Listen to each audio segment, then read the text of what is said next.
Welcome to the Axiometric Podcast, where I talk to experts in geometry, science, technology, engineering, and math.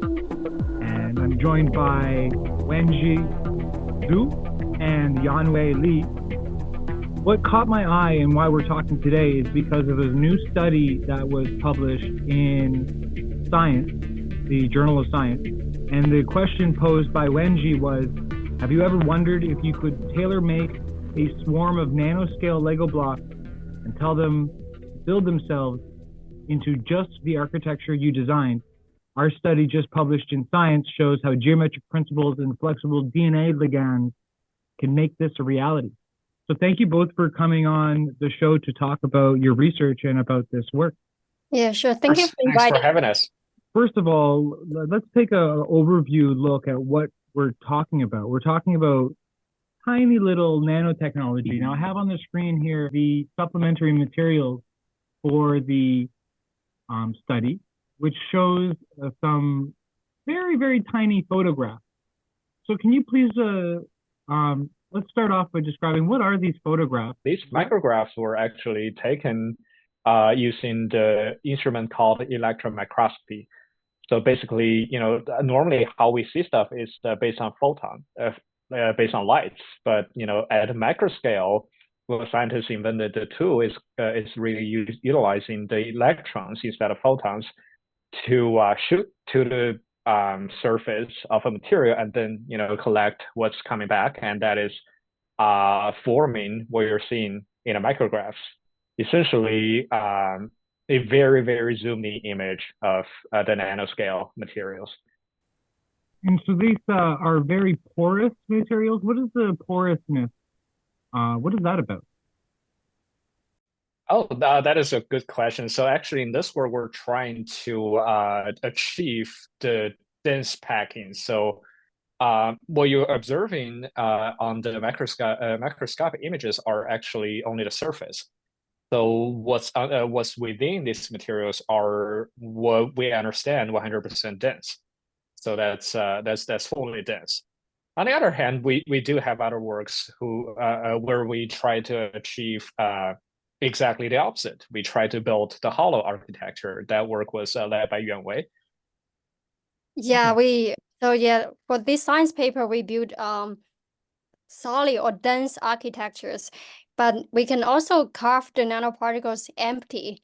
We call them hollow nanoparticles or porous nanoparticles, and then we can assemble these nanoparticles into larger scale porous crystals. So then you can see the pores or different pore sizes within the nanoparticle within the crystal. So they are porous.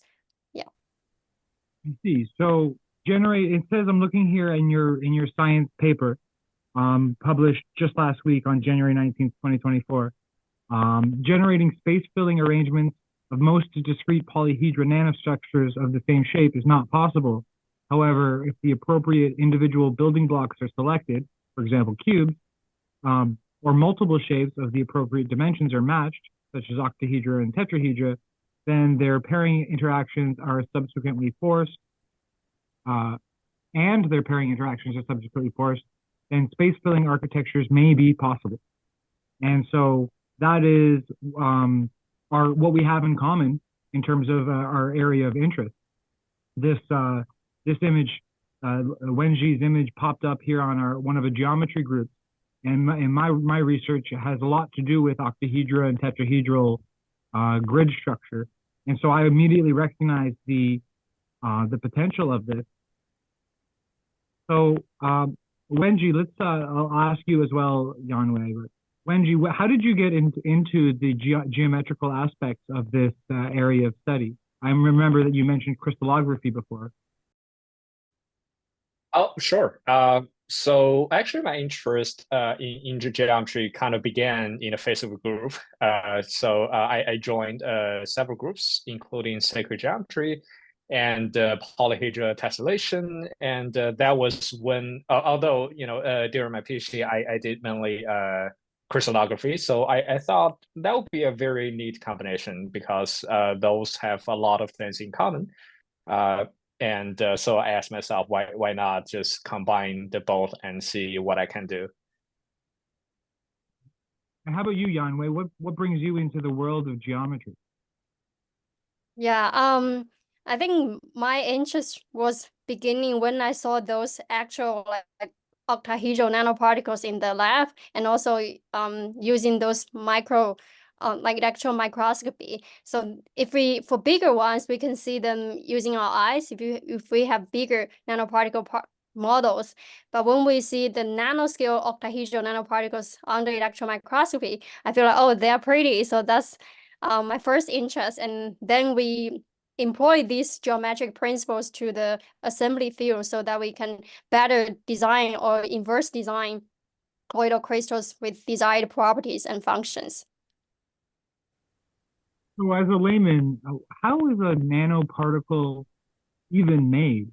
Something that sort of almost seems like magic, to be working on such a tiny scale.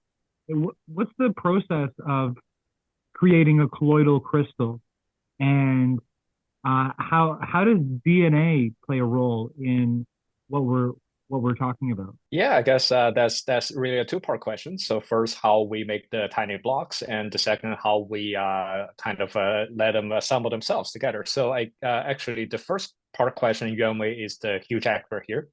She actually did plenty of work introducing new ways to make nanoparticles with a whole batch with exactly the same size and shapes. So Yuanwei, why don't you start with that? Yeah, in order to make these nanoparticles at such a small scale, I think that's the magic of chemistry. Because most of things are made of atoms. And if you think about nature, they mix different atoms to create new materials. We are doing the same thing, but here we do metallic nanoparticles. So we mix some metal atoms or some chemicals, and then chemistry will do the thing, and then we can produce some metallic nanoparticles. So I think the magic or the power here is really the chemistry. Yeah. Which metal? You said this is a metal base. Oh, yeah. So for the particles here, we use gold nanoparticles. So the composition is gold. So you can imagine that the gold atoms would arrange themselves and then finally form the architecture of an octahedron. So they arrange the atoms in a specific manner so you can see the final shape. And the final shape depends on the atom arrangement or the exposed faces. That means, for example, if we have a specific type of face, then that corresponds to octahedron. Then we have another specific type of face with different atomic arrangements. Then we have cubes. So depending on the atomic arrangements, then we can see different final geometric shapes. And this is where the actual connection comes in with the DNA edges. On the edges, there's some sort of synthetic DNA process that if the particles are sort of randomly floating around until they encounter each other, and then they stop jiggling and they are connected and bonded at that point. How does one sequence an artificial or synthetic DNA and imbue it into such tiny forms? I guess to put it in an even simpler way, so what we wonder is, what if we have a bunch of a polyhedra dices, what we play in the D&D games, and let them be sticky on the surface. So because if one particle, if every particle has their surface being sticky, they like to bond with each other when they touch.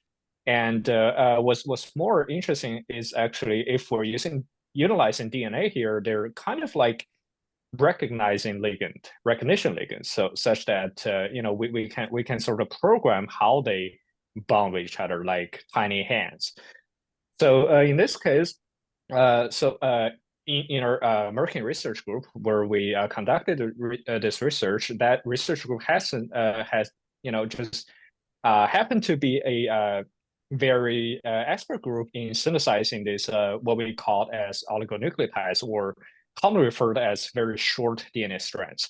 So we kind of sequence each strand that such that they can bond with each other in a specific way. And in this case, what we need to do is really just having all the DNA strands like to bond with each other. So imagine like all the polyhedra dices here are having a lot of hairs extruded out, and those hairs are simultaneously being sticky, such that they like to hold hands on the other hand side of the particle. These illustrations, these are illustrations in this study and in supplementary material that you produced, Wenjie? Yes, yeah. They're very sharp-edged, but in a previous study I saw with you, they looked very sort of fuzzy in order to illustrate those ligands. But here we don't find it necessary to actually illustrate the ligands because the purpose is the structural geometry of the structures. Exactly. So what we want to really emphasize here is the shape, is the geometry. So that's why we want to kind of de-emphasize a little bit on the size or the length of these DNA strands.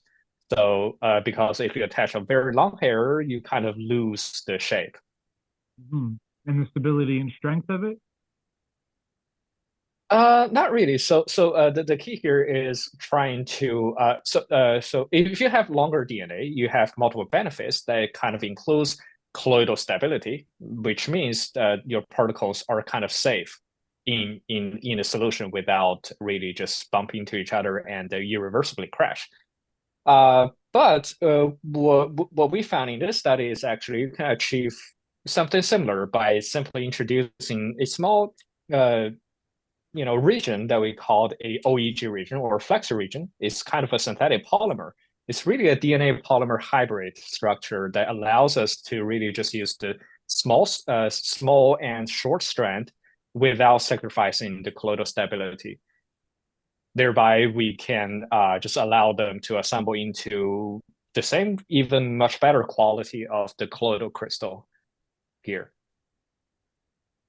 Yeah, and now with these short DNA linkers, we can also better predict the crystal structures based on geometric design principles. So now we know the shapes are maintained, and we can, based on, for example, space timing or some mathematic geometric principles, to kind of predict what would be the final assembly results or what would be the colloidal crystals. So yeah, both DNA and geometry play an important role here. What's the goal of what are the various applications of this type of technology? So there are several. So again, Yuanwei is a better expert, but I can start saying a little bit. So in our early research, we kind of because those are made of gold, and gold is normally considered as a plasmonic material. When they're made into this nanoscale, they actually exhibit a very unique optical property. For example, if you synthesize a batch of gold nanoparticle, you would see, well, actually, you can tune it into any color that we can visibly see. So, but assembling them together is even better because we can kind of make materials that has properties that do not exist in nature. And actually, Yuanwei has led the beautiful work she mentioned just now, the open channel metal particle superlattices, where she's investigating specifically on the optical property, basically by investigating how we can better make the optical property that exceeds what we can find in nature. What, Yuanwei, could you elaborate a little bit on that? So we could see these in screens, monitors, and televisions as like an LED or an OLED alternative.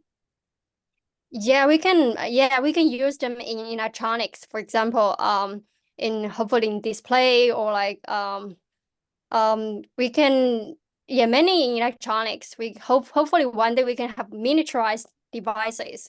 So now, because we use larger scale materials, we can have this, for example, your screen, your PC, but one day we hope to use these nanoscale materials so we can have miniaturized circuits or miniaturized devices. They can also have this kind of excellent optical and mechanical properties. They can have their stability. They can be strong, but they also have miniaturized sizes, so we can have smaller and smaller phones, computers. Yeah, so that's the hope. And another very, very interesting application. And tiny robots. Yeah, tiny ones. So we demonstrate that they can have, for example, negative refraction, which is an important optical property that can be used for the invisibility cloak, which Harry Potter used. So one day we really hope that we can bring that in life, so we can all be invisible. My body's gone. That's an invisibility cloak. Something like that. So yeah, that's really exciting. So yeah, also as you mentioned, like miniaturized robots, we also demonstrate that these porous materials, which was published in Nature last year, they can be small, but they are also ultra strong, so they can be utilized for like miniaturized robots. So they can play their role, but they are also very, very small and tiny. So yeah, many in like robots or electronics. These are the promising areas. Excellent. So let's talk about the discoveries of the geometric formations that have been that we've arrived upon in this research. I believe I saw that there was something like 15 or 10 certain number of arrangements. I forget the number specifically. Certain number of arrangements that are being cataloged here. Is that correct? Oh, yeah, that is correct. So we have discovered 10 new crystal structure here. I don't know if you have it on top of your mind. Is there a page I can pull up on your supplementary material that would, I'm looking here at page 14 and I see 16 different arrangements of blue octahedrons and tetrahedrons. This your schematic illustration of unit cells from 4 octahedral packing. So this is simply just for the octahedral set. Is that correct? Well, actually, that the octahedra plays a very important role in all the binary assemblies. So a binary assembly meaning if we all know that octahedra cannot fill the space, but it can fill the space when paired with another shape, and this another shape can be either tetrahedra or bitetrahedra or cube octahedra or decahedra. So we actually have that in the science paper figure 4. That would be the page 5 of 8. If you can kindly put that PDF up. Well, I'm actually looking at your 65, 70 page supplementary material PDF, but I do have page 5 of 8 here. Oh, that is precisely the one that I just talked about. Yeah, so okay, tell me again. Sure. So I'm looking at flexible co-packing of NCs with complementary shape. And I see here that you have an octahedron and then some sort of other shape, such as tetrahedron or bitetrahedron, or a double pentagonal pyramid. I'm not sure, a bicuspid pyramidal. I'm not sure if I'm getting that phrase correctly. It's called decahedra. So it has 10 faces. So we call it decahedra. Oh, yeah, of course. Okay. I have one of those in my D&D dice set. Yeah, it's a D10. Yes. Okay, so we've talked about a lot of really interesting aspects of the research, and what have we highlighted the cutting edge and the new aspect sufficiently? Have we sufficiently articulated? Because this is a new report, this is brand new, and congratulations to both of you on the paper, on the research, and on your work. What's new in this work in the context of the evolving field of nanotech research?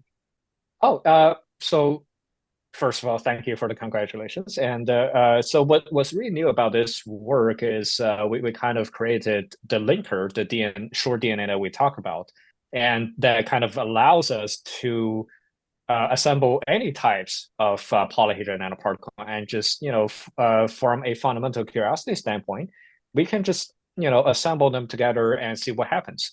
That is actually positively impacting the field that is traditionally called soft matter. So that's basically answering a lot of curiosity of what if we pack a lot of sphere together? What about we change the sphere into cubes or octahedra? And now we actually have the experimental tool to try that, because of course there are a lot of physicists who are trying similar stuff by pushing a lot of actual D&D dices in a fishbowl.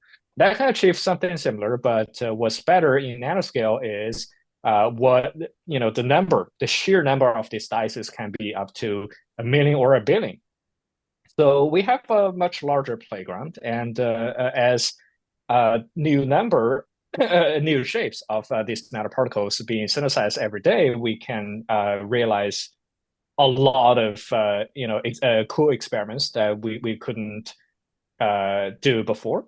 That is one. On the second, actually, these materials we are currently investigating their unusual optical properties, and of course, invisibility cloak being one of that. And of course, we do also care a lot about other optical aspects. And I would say stay tuned. Yeah, Okay. yeah. And what do you think? Oh, yeah, I agree with that. I think structures determine functions. So here, I think the main thing is that we design a tool or synthetic method to create new structures by design. So we can create a library of structures, no matter one component or two components, or then we can utilize these geometries and these DNA linkers to create a library of new architectures that could have unusual properties. So we learn from nature to build these architectures step by steps or across length scales, from the nano to the micro, or even to a larger length scale. But we also want to move beyond nature, so we can build our own materials that have exciting and useful properties. What's next for this? What's next for you guys? Okay, so that's still in the reviewing process. So I guess but I can't tell you exactly the titles, but I can tell you it's about optics. It's about how we investigate some of the structure that we have produced here, and we found really fascinating optical property that we didn't realize before. It's pretty cool. Yeah, but Wenjie, you're also doing stuff at a larger length scale, right?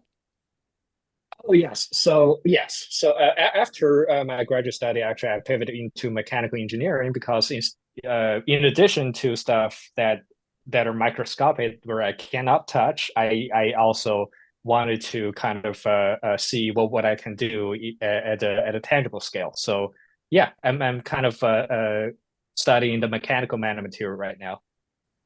I see. Yeah, And yeah. that brings to mind for me, as someone who's been building an isotropic vector matrix system, which is the tetrahedral, octahedral grid system. What comes to mind is magnetic edges, or various type of, because we're talking about self-assembling structures along edges, points, and faces. So magnets and other sort of Lego block type structures have been something that I've been really thinking about. And I know exists out in the market. There are some really fun, great to play with magnetic ball and magnet sticks, which my son loves and I love. And so I can't create that product because it's already out there. But so I look forward to seeing the progress and the development of the work that you've been doing. I'd like to also make sure to give credit to the other members of your team. If there's anything else that we should address in this conversation, before we wrap up, just throw the floor over to you if you have any questions, any comments, or any other sort of closing thoughts that you'd like to bring to the conversation. Thank you. Yeah. Sure, I can sort of just throw in some beginning thoughts. So I quite enjoyed bringing the geometric aspects into game developing. So actually, I'm very interested in what motivated you in doing such. What was it? Trying to educate people, or just trying to develop a very cool game? Well, now Wenjie, you're interviewing me. Thank you for that.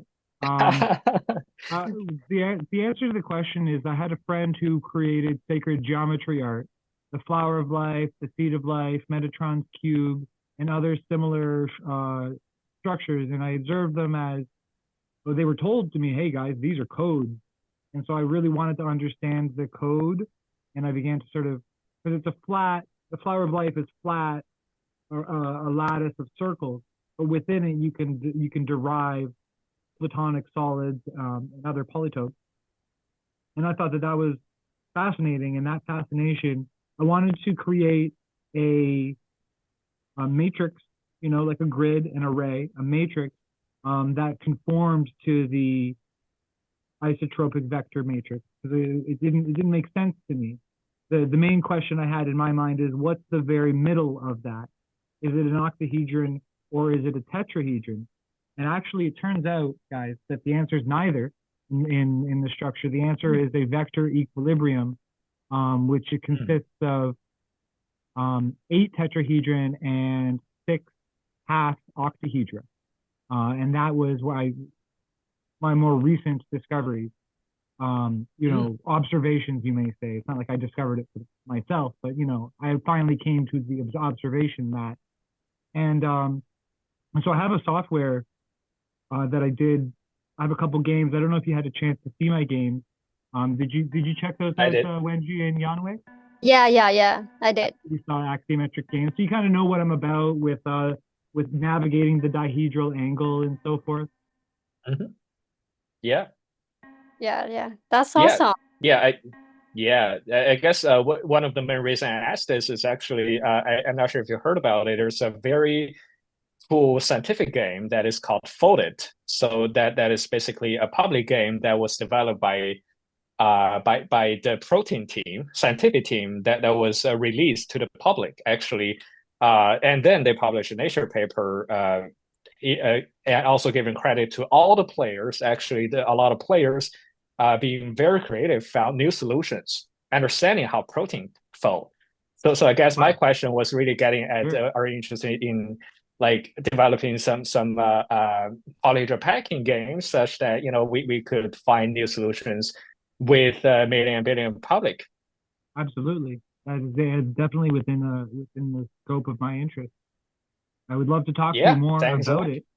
And thank you so much, Yuanwei, for coming on the show with us as well.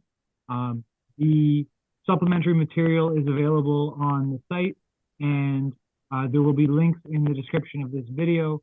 There's some interesting follow-up videos where Wenjie brings us through in the great introduction to the topic of nanotechnology and the work that you have been doing. And so I will include that link in the description. And thank you so much, both of you, for joining me today. Thank you so much for having us. Thank you. Bye.